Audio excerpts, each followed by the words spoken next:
The last man on Earth sat alone in a room. There was a knock at the door.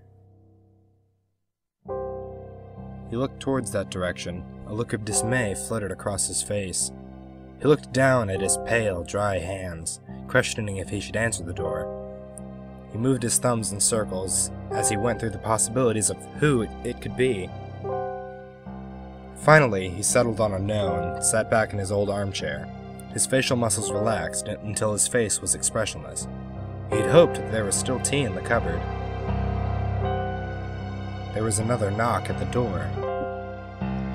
His eyes opened as a rush of thoughts flowed through his mind.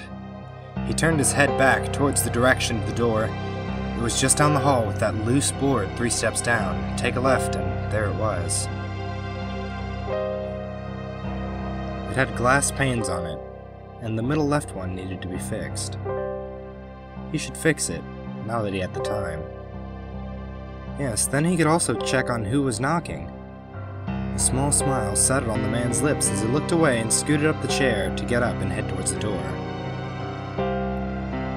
Another knock sounded. He looked back towards the door, the smile disappearing on his lips like it was never there, and stopped. He hesitated, but then continued to get up. Maybe he can find some tea, then check the door while the water boiled. Yes, of course, multitasking couldn't hurt. He started to walk towards the kitchen, his steps echoing in the silence that was only now noticeable. Opening the cupboard, he found some of the tea his wife had gotten him days before that he hadn't gotten around to drinking.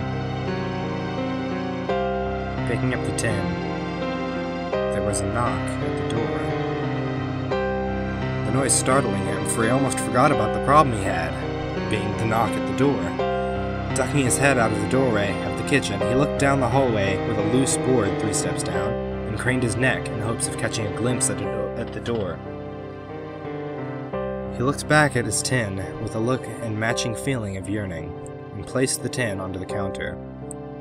He stepped out of the kitchen and started to walk down the hallway, stepping directly on the loose board he barely noticed the whine it released. He glanced at the photos of his wife and kids on the green-painted walls and continued towards the door. He wished his wife was there. He turned left and there was a knock on the door, stopping him mid-step. He stared at the door, an anger boiling in him and rising until he felt it heating up his ears. He rushed to the door and threw it open.